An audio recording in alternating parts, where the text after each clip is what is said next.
What's going on, everybody? Welcome back to the Hardworking Happy Hour. I'm Sean. And I'm Catherine, and as always, we'll be breaking down all things trades, entrepreneurship, and turning your creativity into a passion career. Hey, Sean. Hey, Catherine. What's going on? Oh, gosh, so much. So much. Another week. Happy end of the week. Happy end of the week to you as well. Thank you so much. I appreciate that. It's been a good week. You know It what? has been a good week, yeah. Scratch that. It's been a great week.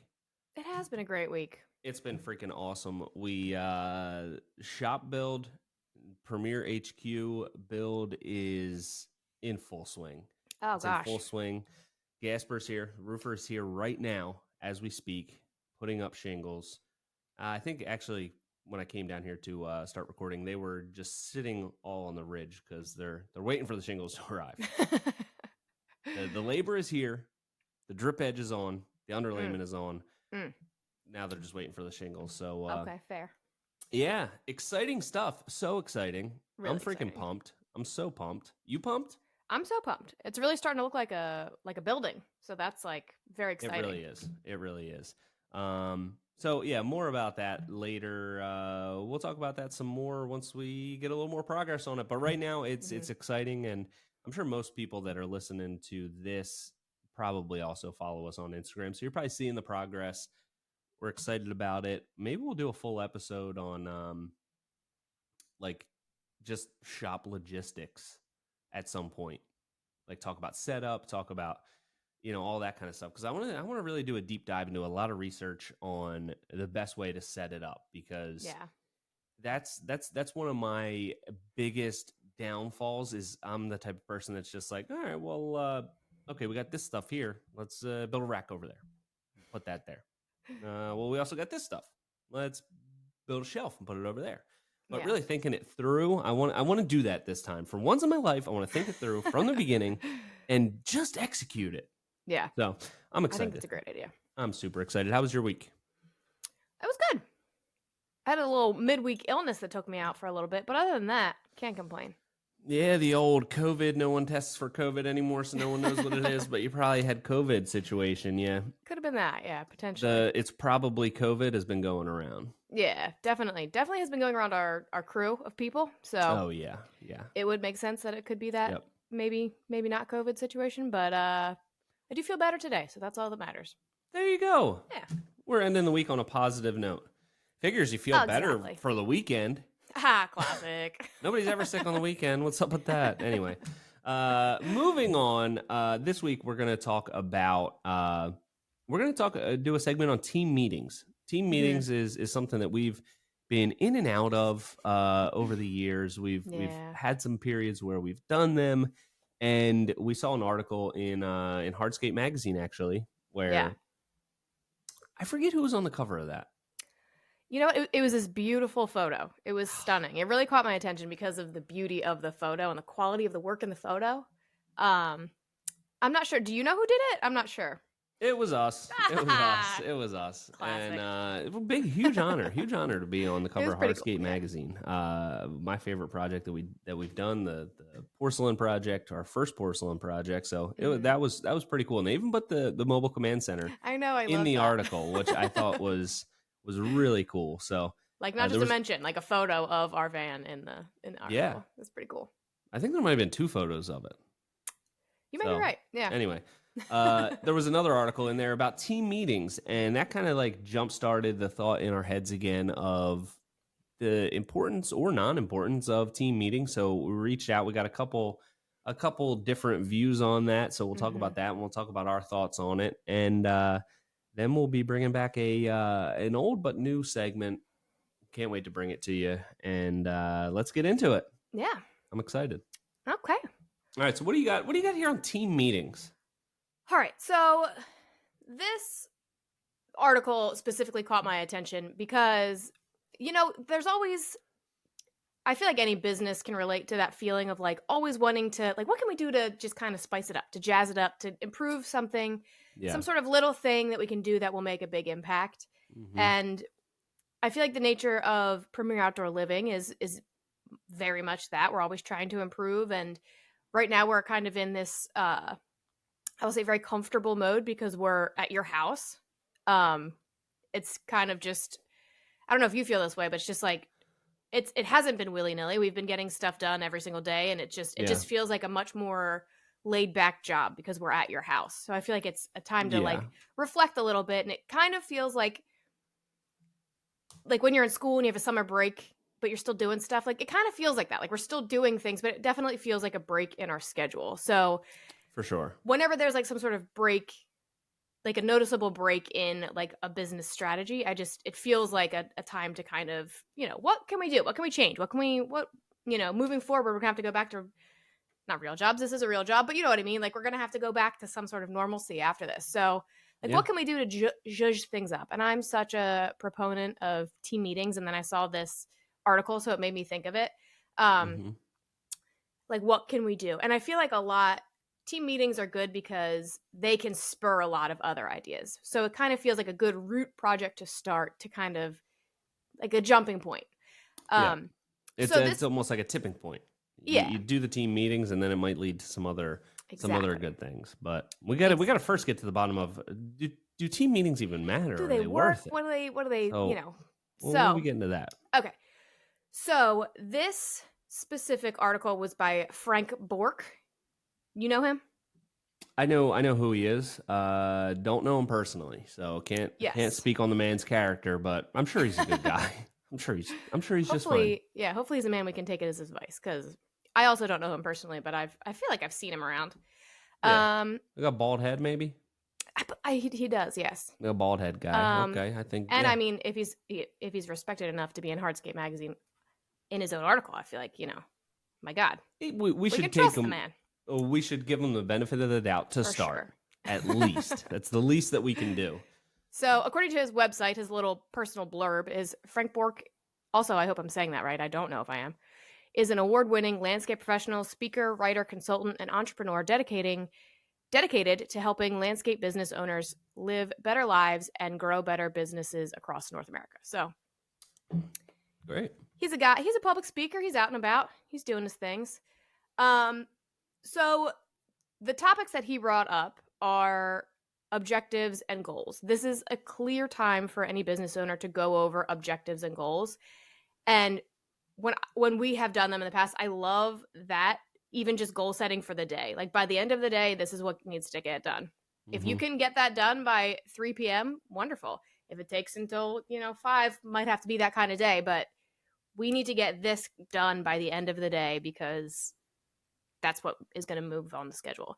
And for our team, we're small enough that it kind of doesn't, you can just be like, hey, Anthony, make sure we get this thing done by the end of the day. For bigger companies, I can definitely see where it would be very beneficial to get everyone together and be like, this is what you need done by the end of the day. You have to have X, Y, and Z done by the end of the week. Make sure that we're all on the same schedule because, I'm scheduling 1,000 things and I need to make sure that everything is done in a timely manner. So for sure. What do you think? Do you think that it's just too much to just constantly be on top of those goals? Are you God, it feels like everything's too much sometimes for me. My God. No, I think it's important to it's just a good habit to establish what the goals are for the day. Mm-hmm. I'm a big proponent of saying things out loud or writing things down. It gets it out of your head where it's just like this, putting anything into words, whether it's writing or speech, and especially to the rest of your team, it really like puts it in concrete. It's like, this is the thing, because at least my mind works like everything is just kind of floating around in there. And there's a lot of things that like, I think some of those thoughts might have floated off to everyone else at some point and they know, but it's really good. Read your mind. Yes. Yeah. Because a lot of times I'm like, I don't know if that just went through my head or did I just say that out loud at some point? So like, it's really good for me to do one of those two things, write things down or say them out loud to somebody else. And it's a good way to get the day started off on the right foot. You make sure that everyone is on the same page. And I think, like you said, it makes a lot more sense the bigger the company is or the bigger the job site is, because a lot of times for us, it can kind of feel like, we don't really need to do that. Like everyone's right in the same area. Like we can just reconvene every 10 minutes and be like, well, have you done that thing yet? All right, now jump on this. But it leads to me or Ant or everybody to just like not necessarily all the time know what exactly am I going to go on to next? What's the next thing? Because there could be 20 different tasks that could be next, on a larger project. Like we could jump on this, we could jump on that, but really it'll help with scheduling things. Like, no, we need this thing done because this material is coming tomorrow, and then we can install that. So like just putting all of that out into the open and making sure that everyone's on the same page, and setting that goal in the morning, I think is a good, healthy habit to start. Yeah. That's my pro. That's my pro stance. Okay. Do you want me to hit you with the con stance? Well, you're gonna go right into the con of team meetings, or just for objective setting? I guess just the whole thing, and I'll get it out of the way quick. Oh, okay. Go ahead. Across the world, across the society, across everything, too many meetings. Like okay. there has been. I didn't know where you were gonna go with that. Okay, too many meetings. But usually that's like, the classic meme, like this could have been an email. Yeah. That kind of thing. Like, but it would be kind of weird for us to email each other while we're on site. So I don't know if that really fits for us, but yeah, that's. I just want to put that out as an overall thing. Sometimes people do overthink things and think, hey, we need a morning meeting every single morning. We need, like, I think people just want to incorporate more structure into everything sometimes. I'm not necessarily saying that meetings are bad, but I think that in general, sometimes it could be meetings or it could be another thing that you're trying to force into your business. Like, this is really going to get us regimented, and, sometimes it can be overdone. That's all I'm saying. So just be wary. Be wary. If your meetings start to go on for 2 hours every morning because you're we got every second accounted for. Well, I just accounted 2 hours that you were wasted in a meeting. So that's it. Okay. I just want to put that out there. Yes. I feel like this is like the Can you tell I struggle with structure? Is that coming across? This is how you can tell our brains work so differently. Because I do think that, like, obviously you need to be mindful of the time. You can't be having these like hour-long meetings, but yeah. Also, there's so many times where, like, you'll tell Anthony something and you don't, like, in the moment you're like, this doesn't really have anything to do with like Catherine or Nick or anybody else, so I'm just gonna tell Anthony. But then like the trickle-down effect, like, it did affect me in some kind of way, and then I'm like, well, you changed this thing and you didn't tell me, like, and you're like, oh yeah, my bad, I did tell that to Anthony but I didn't tell it to you. So I feel like team meetings can feel like one of those things where you're like, oh my god, this is so dumb, why are we doing this? I don't need to talk to these people every single morning. But overall, the impact could be really good if everyone's just on the same page. For sure. I agree 100%. But okay, anyway, so next, let's go to, I'm going to kind of pick and choose through these because some of them are a little redundant. Equipment maintenance and upgrades. This is a great time for a team to go over equipment needs and when things are broken. And I feel like, man, do we struggle with, in my brain, I'm specifically thinking about the dingo, but the dingo's constantly broken. Yeah. So I feel like maybe team meetings would be a great time to be like, 1 week from now, we're going to need that dingo for like 3 solid, really important days. Why don't we go ahead and kind of do a little tune up on it and see where, see and make sure that it's working. And I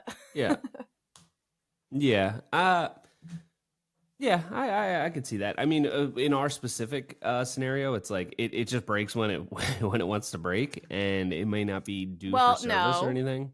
That is okay, but has that thing ever been properly maintained or taken care of?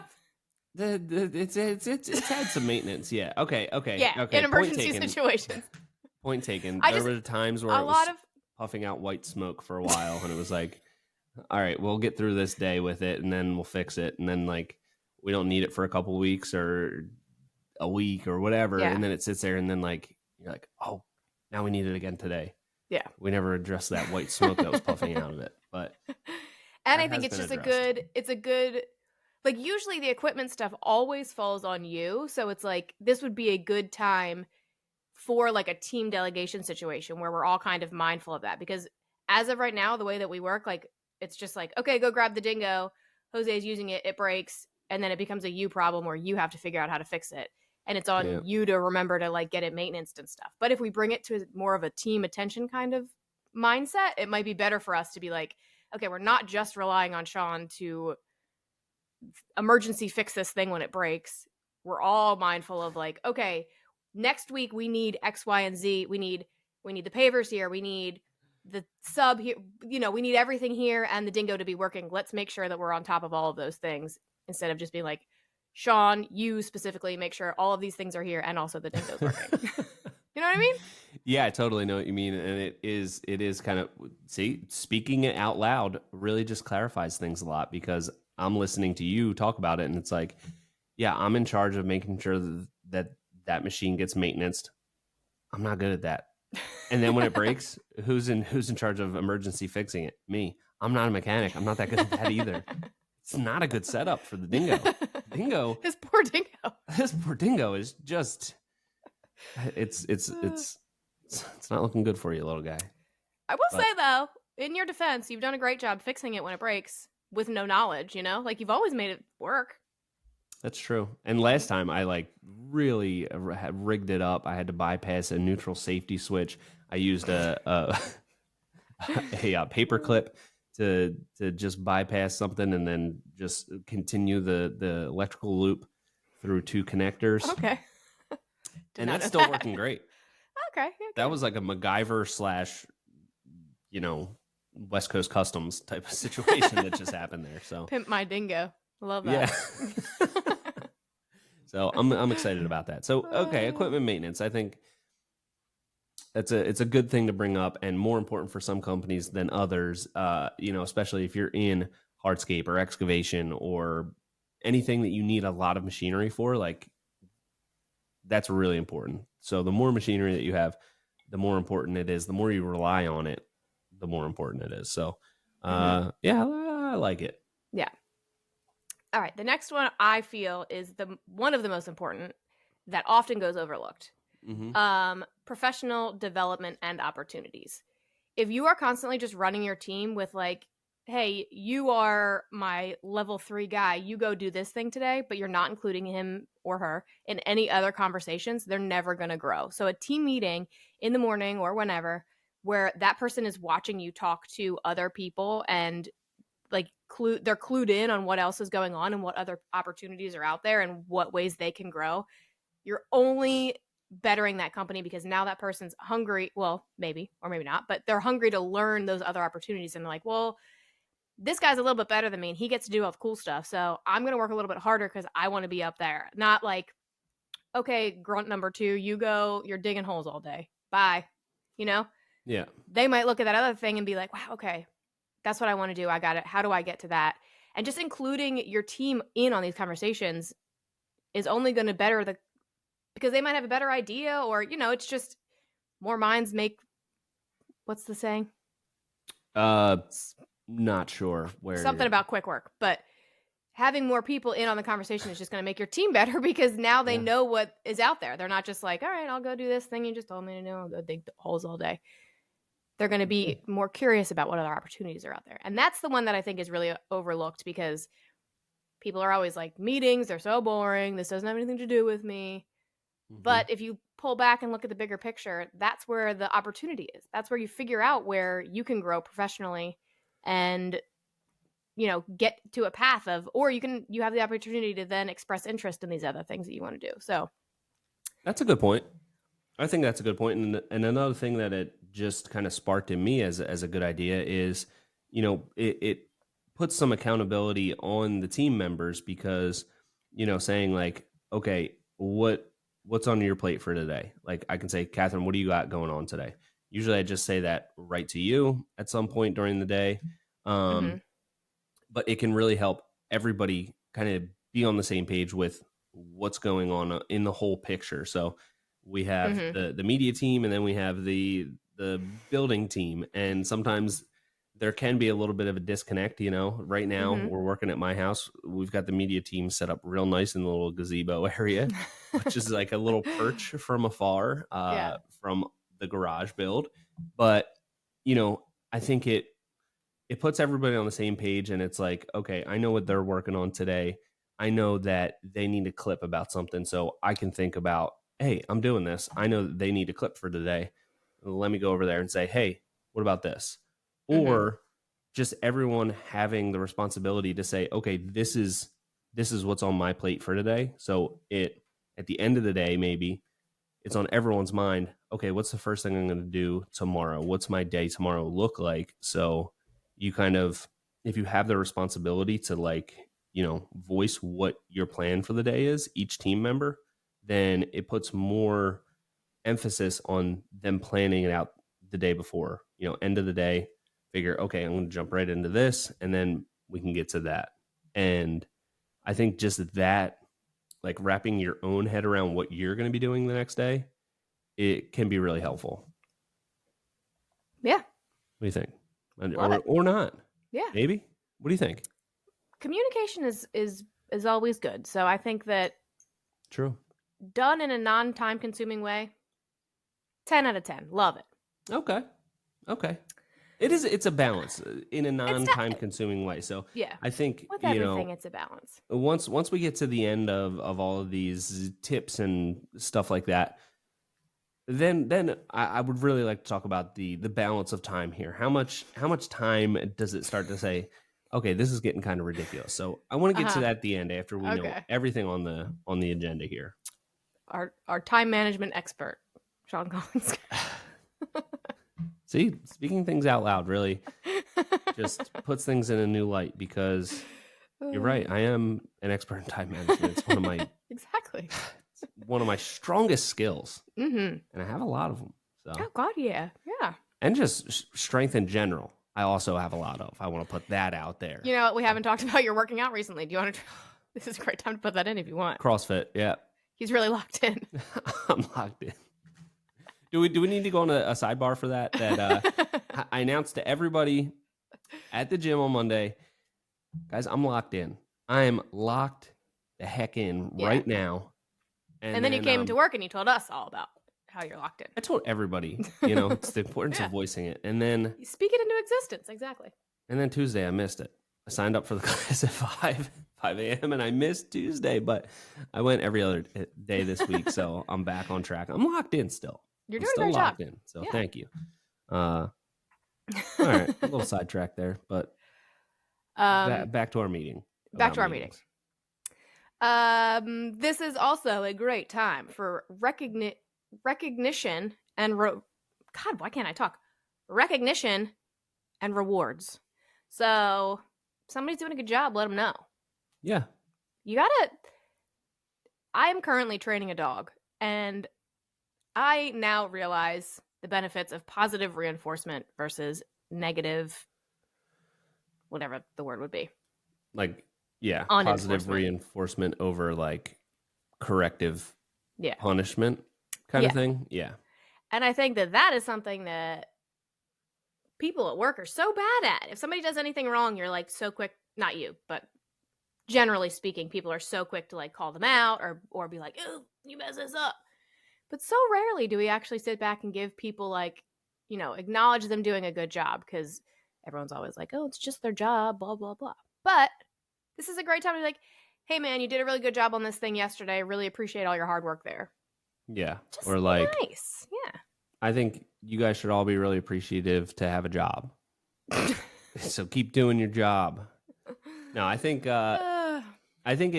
one thing I think I could work on, because I do think, if anything, I am the last person to like criticize anyone for not doing a good job. I'm always like, I'm very unbothered by people messing things up, or I'm just like, okay, we'll fix it. It's not a big deal. I feel like I'm pretty good at that. Yeah. But sometimes I can be a little too general in my praise. Just shoot everybody. Yeah. Hey, everybody's doing a great job. I say that a lot. Yeah, we do. And that is tossed around a lot. Yeah. You guys are doing a great job. Really good job. But when it's not specific, and it's said a lot. I think it's still helpful to, tell people, even if it's not specific, like, hey, everyone's doing a good job. I think that gives a little boost, but I think it's better if you can really narrow in on something that somebody did and be a little bit more thoughtful about the praise. Like, hey, I saw you had trouble with that. You fixed it. You kept going with it. It looks awesome. Great job. Really excellent job there. Instead of just looks good, everybody. Yeah. Everyone's doing great. Because you say that a bunch and it starts to like just be, kind of background noise a little bit. So I think that's something I could definitely improve on. Get a little more specific with my praise. Yeah. It just makes people feel nice. Yeah. We spend so much time together and doing these things all day long. Yeah. It feels nice to get a little bit of praise every once in a while. So I think so. pop it in that morning meeting. Yeah. Or whatever. What if everyone did a terrible job the day before? Lie, I guess? I'm not sure. Okay. It's really quite amazing how everyone simultaneously did a terrible job yesterday. So you guys are really all on the same page. Great job. Good job, everybody. Let's turn it around. I know you can do it. I like all that, right. though. This is actually chewing up a lot more time than I was expecting. Let's See, go this to... is what meetings do. God, they're so this is where they lead. Yeah. All right, what else we got? All right, so I also did a pros con list, and pros, obviously, good communication, increased productivity. People are, engaged and feeling good. Mm-hmm. It's easier to make a decision when you have all the decision makers in the same place. It's just good for team cohesion. Negatives, they're time consuming. They can be. Lack of focus. If you or your team are just kind of the people who get distracted, or your team meetings are just turning into everyone talking about what they did that weekend or whatever, not super productive. And it's kind of, you got to balance personalities. If you have a good team that's focused and can knock this out, productive. If not, super unproductive. These meetings can often get dominated by certain people. People tend to run over other people when you have different personality types. So sometimes you're only getting the opinion of that one really loud person, and that might not always be the best foot forward situation. Mm-hmm. It can lead to decision fatigue, where people are just kind of exhausted of being involved in every decision. Like, this doesn't involve me. I don't need to be here kind of situation. Yeah. And there can be a lack of follow through. So if you're having these meetings all the time and you're constantly talking about the same things, and then, it just becomes background noise because you're just constantly hearing the same things over and over again. Yeah. Then people stop doing things, because it's not we're just going to talk about the same thing tomorrow. So yeah. So those are some pros and some cons. But I just wanted to talk about, we did throw it out to the social medias to see how people generally felt about team meetings. And overall, it seemed pretty popular, but I did get a couple messages that I wanted to read. Yeah. So this is from TC Dex. He said, "My wife and I are the team. My wife is my office manager and everything else. We have team meetings every Monday morning. My wife usually has an outline of items to address for both personal and business, mostly what we need to accomplish and what we'd like to accomplish. 50% of the time, it ends up in a fight, but we still like each other when we're done." So that seems dangerous. Mixing business and personal in the same meeting. That does. That seems really dicey. And I commend anybody that can work with really any family member, spouse, parent, son, brother, sister, any type of relationship like that in a business. I commend them, because I don't think I would be good at that. I have several examples of relationships where it didn't work out good for me. Working with my dad did not work out well. Yeah. Me and Sarah working together didn't work well. Not that it didn't work well, but she didn't like it and I didn't like it. So I guess it didn't work well. And then, I don't think it would work well working, maybe with my brothers. I don't know. Maybe it would, maybe it wouldn't. But a family dynamic's really difficult to deal with. So I commend you there, buddy. I commend you for both of you for doing that. It's amazing. But I feel like a lot of people in this kind of industry that their spouse not usually, but there's a lot of instances where a spouse is involved with this. So I think, there must be, because anytime we go anywhere in a professional setting, people are just like, Yeah. oh, you guys must be married. Yeah, we are married, but to different people, not to each other. Individually. Yeah. Separately to other people. Yeah. So I think that it seems like it's a pretty common thing. And Yeah. wow, great communication if you can make that work out, because Yeah. Kudos he to seems you. to be doing a great job at it. Yeah. But I think, like he said, they do weekly meetings, and I think that might be the sweet spot. I think a Monday morning meeting is Yeah. the more I talk through it. I think a once a week objectives for the week, where you guys want to go, what needs to happen, blah blah. I think that might be the sweet spot, once a week. Yeah. Yeah, for sure. Is that all your thoughts on it? You went through your pros and cons. You went through this. Yeah. Because I got a couple thoughts on it that I just want to okay. go through. Yeah. So I agree with that. The thing that I struggle with is someone has to kind of set up the meeting. Someone has to like do a little bit of prep work to figure out, okay, these are the things we're going to talk about. I don't know if I'm that person. I feel like I need to be, but I feel like I'm not sure. So I'm gonna think on that. But the other thing is, I do think, you can't have the same format every single morning, because then it just does kind of get redundant, and it's just like, all right, yeah, all right, well, and when you're just saying the things that you're gonna do, a lot of times it's like, yeah, of course we're gonna do that next. Like, yeah, we're laying decking today. I know, okay, whatever. Like, it can kind of get that background noise feel and just feel kind of pointless and feel like a weird formality that doesn't really have much of a purpose. So I think having like a Monday morning meeting where you talk about goals for the week, setting things up, like doing some of the larger things, like maybe that equipment maintenance thing. That's a Monday morning meeting thing, where each morning during the week it's maybe a lot shorter of a meeting. Maybe it's a 5-minute meeting, and it's like, okay, this is what we're going to accomplish today. If there's something, that was really great, somebody needs an award for that day because they did such an excellent job the day before, or some extra praise, like throw that in there. But most of the meetings during the week probably don't need to be as long. And then maybe a Friday morning meeting that is how the week has gone so far, what we want to accomplish. Recap meeting. A little bit of a recap. All right, we're almost at the finish line. We got to accomplish these couple things today. Because I want to say a Friday afternoon meeting to really recap and summarize the whole week. But Friday afternoon, people are kind of like tired. Everyone's checked out a little bit, me included. So it's hard to like really focus on like a good meeting that accomplishes a lot. So yeah.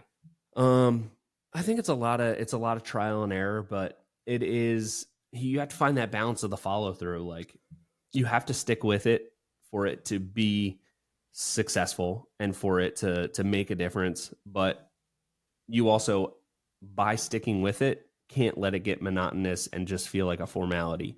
You have to like really invest your time and your energy into making sure that the meetings are purposeful. Mm-hmm. Does that make sense? Yeah, definitely.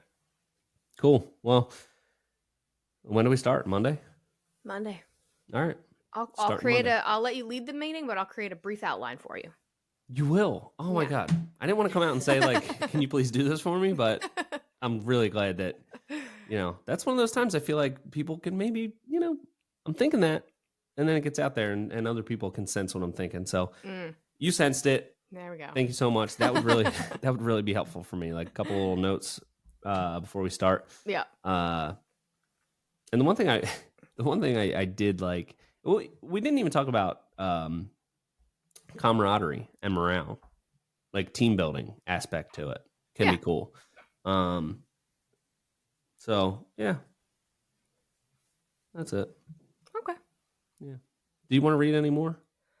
No, I think we can move on. I think everyone gets the point. Everyone gets the point.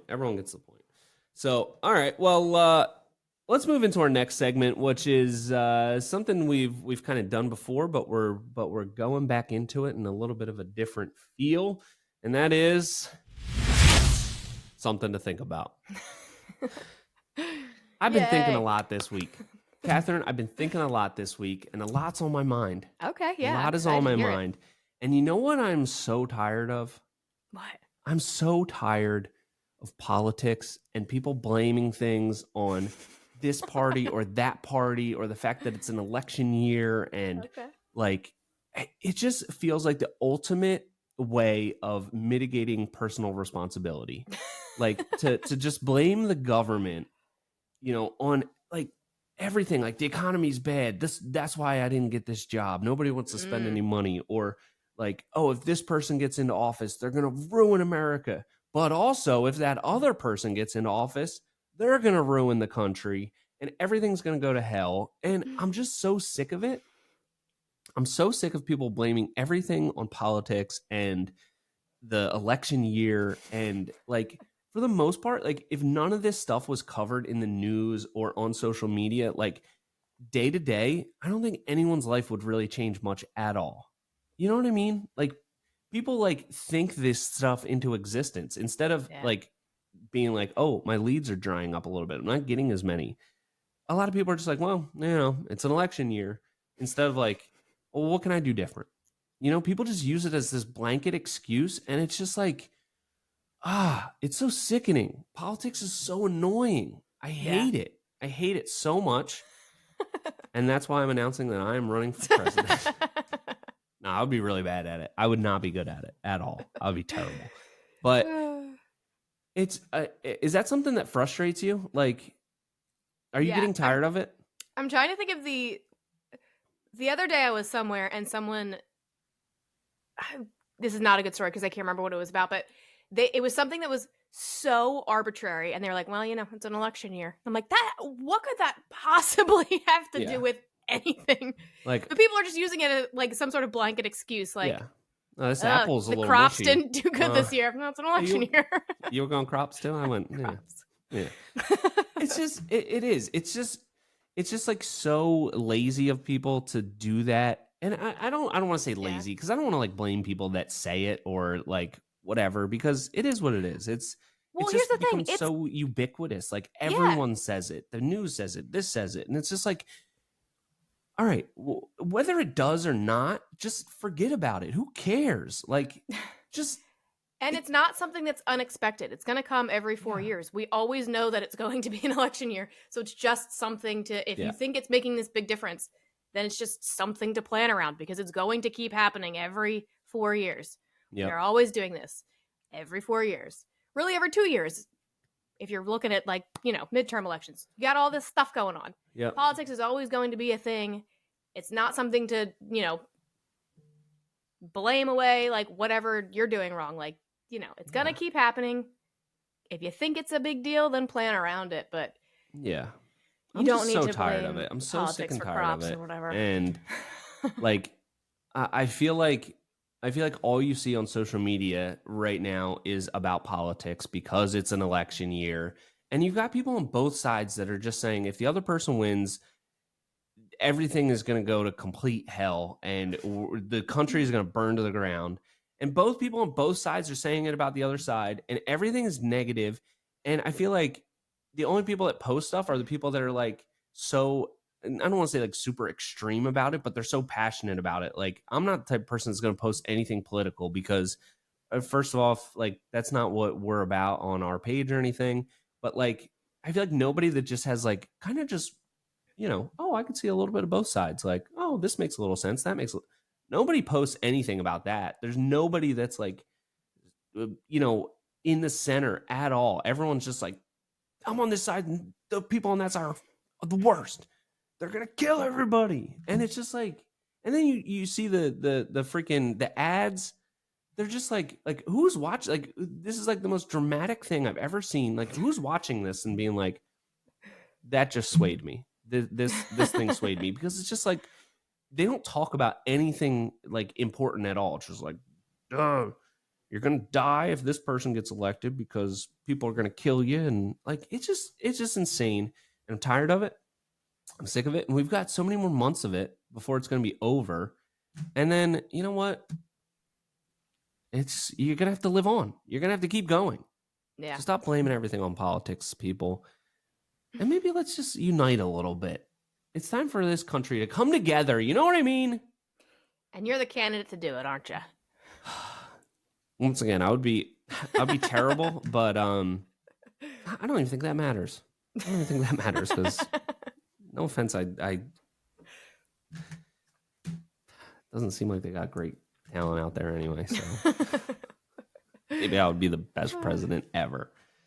All right. Well, that's just something to think about. If you find yourself saying that, because I could almost find myself saying that a little bit, especially when you're just kind of talking shop with somebody like, oh, these are, election year. Stop yourself and be like, you know what? Let me not blame it on anything outside of myself. Let me look at what I'm doing and what I can change. Yeah. So either run for office or do some sort of rallies to change it, or just do something in your personal life that's going to change your situation, because the rest you can't control, and I'm tired of it. And that is just something to think about.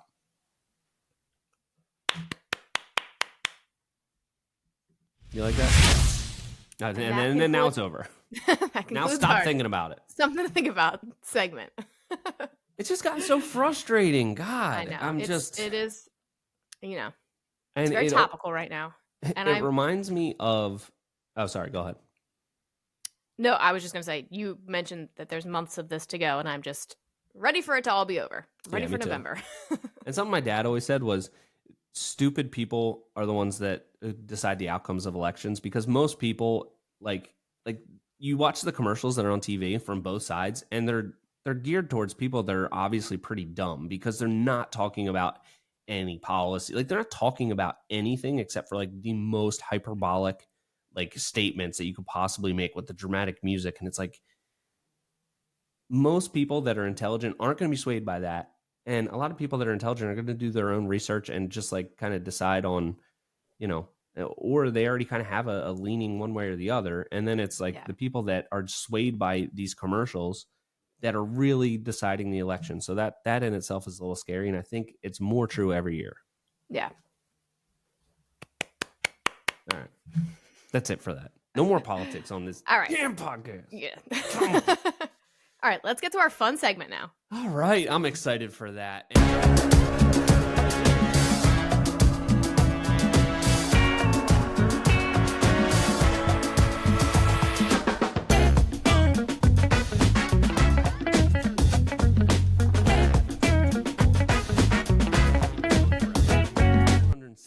To 326. You know what? I think so, because other people break their, well, I've seen it both ways, but some people break their podcast episodes into seasons. Mm-hmm. We've never done that. We're on season 1, episode 127. So yeah, I think we're just counting to infinity. Season 1, infinity. Love it. All right, well, let's get into it. Okay. You won last week, so I will start with the questions so that I have, I'll have home field advantage, essentially. I get to answer the last question. Oh, okay. My God. Did I just... Okay, never mind. Sorry. What? I hit new note. I thought I just deleted all of my questions. Sorry. Oh, no. Okay. Crisis averted. All right. Well, okay. Everyone knows Lowe's and Home Depot, correct? Yeah. Mm-hmm. Pretty much everybody out there. But there's also another one out there that's almost like a unicorn. Menards? Yeah, we got to go to one. And nobody on either coast knows about Menards. It's only in the middle of the country. Yeah. But they're really big there. It was so great too. It was so cool, yeah. And I'd only seen it on social media, and I'm like, oh wow, it's Menards. And it's kind of just the same as the other two. It's just Menards has so much more. I guess, yeah. Menards had so much random stuff. They had food in there. They did have a grocery section a little bit. Okay, all right. Yeah, I guess my memory's not great. Okay, so this leads me to our first question. Menards has more than 300 stores. True or false? Ooh, good one. That's a good question. Thank you. More than 300, true or false? Because it is just Midwestern. But I feel like those Midwesterns, they love those big box stores. One-stop shop. I'm going to go true. I'm going to go true, more than 300. You're correct. It is true. They have approximately 350 locations, which shocked me a little bit. That does seem like a lot, because it is so, well, not regional, but it's just in one part, and just one part of the country. It's probably for them. Midwest. They are middle, and the middle's big. The middle's big. It's a lot of land. It's a big there. middle, yeah. Yeah. Do you know? No, I don't know if you happen to know this off the top of your head, but like their annual revenue, because it's like they're huge, right? Well, yeah, they have approximately 350 locations. um, let me see. Let me see if I can look that up real quick for you. I feel like it might be a privately held company. Oh yeah, Menards this is going back to 2021. In 2021, Menards ranked 26th on Forbes' list of America's largest private companies with an estimated revenue of 11.8 billion. So wow, Okay. pretty cool. Go for them. Go for them. Yeah. All right. Well, good job on that question there. What do you got for me? Okay. True or false? This is the lead up to the question. This isn't the question. Oh, okay. Right. I wanted to figure out how much the concrete slab for your shop weighed, and I was trying to do concrete calculators, and I was getting so confused. Yeah. So scratch that. True or false? How much, or the Empire State Building weighs 200,000 tons. True or false? Like exactly. Like in the vicinity of 200? Okay. Like I'm not gonna say like no, it's false. It's 201,000. Like 200,000. True or false? 200,000 tons. Mm-hmm. 200,000 tons. I'm gonna say false. I feel like it's more. That is correct. It is 365,000 tons. Okay. Wow. Look at us. Good job. Getting this pretty good. But All right. anyway, so I tried to figure out the concrete slab, and I think your slab might weigh 234,900 pounds, which seems insane. But then I was like, I don't know if I'm doing this right. So 200,000 pounds. Yeah. I mean, there's a lot of freaking Yeah, I think that's right. You think that's right? So. Okay. Yeah, because that would be like that's heavy. I think that's so. a lot of weight. Oh yeah. Okay. All right. Next. I've been waiting my whole life for it. All right. Next question. This trade has the highest rate of death in the construction industry. We're getting dark. We're getting morbid here. Okay. Sorry. All right. A. Carpenters. B. Roofers. C. Ironworkers. D. Welders.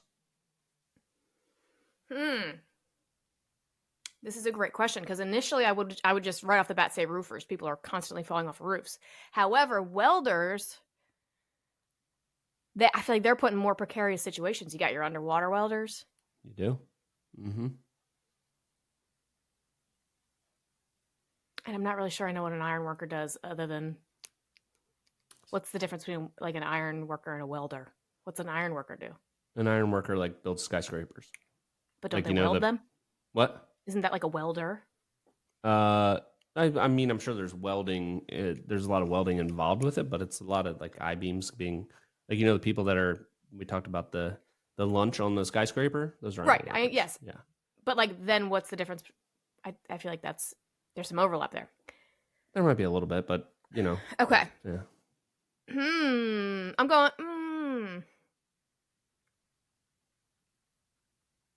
I guess I'm going iron worker in that situation.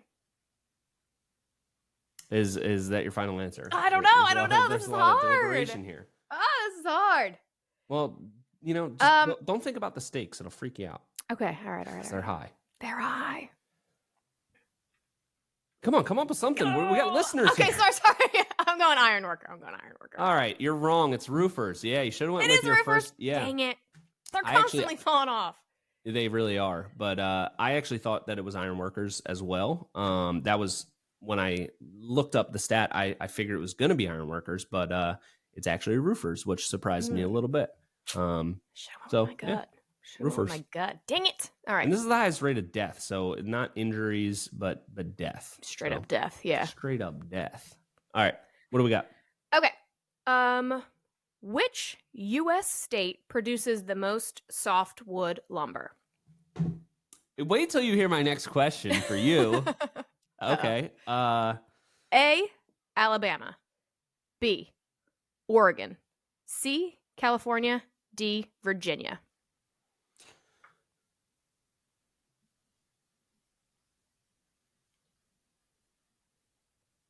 Oh, this is okay. Okay, so we got Virginia. I don't know. Do you need me to This is softwood lumber Yeah, I production. get you. Okay. Yeah. I'm gonna go Oregon. Correct. Okay. Yeah. Good A lot job. of, lot of cedar out there. The South technically produces the most wood regionally. Yep. However, per state, it's Oregon. Wow. Over 50% of the state is timber. I just learned that. So Cool. yeah, All right, great. All right. Well, you're up. Yeah. And now let me get into my question, which you might have seen in your research on that question. Okay. How long do softwoods grow in sustainable forests before being harvested? I didn't see that. Okay, so and this is a pretty wide range. So anywhere in the range, you're going to get it correct. So you don't have to guess an exact number. There's no exact number. There's a range here. So if you get within that range, you will be bestowed a how yes. broad of a range can I give? Well, just guess a number, but just know that it's not like 176 years. It's not an exact number. Okay. How long does a softwood grow In a sustainable forest before being sustainable harvested. forest between being So like they cut 8 down years. Okay. 8 years. Is that what you're going with? I'm gonna go 8 years. Yeah. Wrong. 20 to 50. Really? Yeah. Yeah, I thought it was going to be I thought it was going to be more like 8 years as well, or I don't know. I just thought it was going to be less than that. But yeah, 20 to 50 years for softwoods. Hardwoods are going to be a lot longer, up to 100 or more years. But yeah, 20 to 50 years. And I thought that was pretty interesting. So that is really interesting because that's like, if you're like, It's man, kind I of a want to long get time. into some softwood, but manufacturing, you're gonna have to wait a really long time. Yeah, it's true. You're gonna start growing it so somebody else can harvest it. Yeah. Interesting. Okay. Yeah. All right. This one, my last question. Mm-hmm. This is a memory test for you. Okay. Last week we talked great about, memory. and this is kind of like what you just asked me, but Okay. last week we talked about ABC supplies. Yes. How many ABC supply stores are there in the United States? We talked about it last week. 630. 695. That was still really close. No, I need you asked me this last week, so it was a memory All right. recollection question. Remember? I asked you that last week? Yeah, you said, Oh, do you yeah, know off the yeah. top And of your then head how yep, many yep. stores there are? And I said, I don't. I'm going to Google it. And then I told you. Oh, okay. So this All right, was well, a I still test. won, so that's a lot of locations, more than Menards. Also, speaking of ABC Supply, I drove by two, like I kind of knew where they were, but now I paid attention when I was driving around, Mm-hmm. and I saw the two that were kind of very close to my house. I still can't believe they're like this $1 billion company. Yeah, because every They're just like little location's, kinda ramshackle. small. Yeah. Yeah, it it just is looks like kinda it was like weird. maybe a house that they then turned into some sort of supply company. Yep. Crazy. Well, that's probably leads. They're lean. They're lean. They're just about their that must be business. it, They're yeah. not about aesthetics. Which, hey, I love it. Love to see it. Well, that ties it up 2-2 now. All right. Yeah. 2-2. That was really fun. This is my favorite segment. I love this. I love doing the research. I love answering questions. I love the competitive nature of it. So I hope everyone else is too. And I hope you're playing along. I'm sure you are as you're listening. Yeah. So that's what we got for this week. That's what we got. We'll let you know how the meetings go next week and what we implemented. And we'll have another great topic for you. So till next time, this has been Hardworking Happy Hour. See you next week.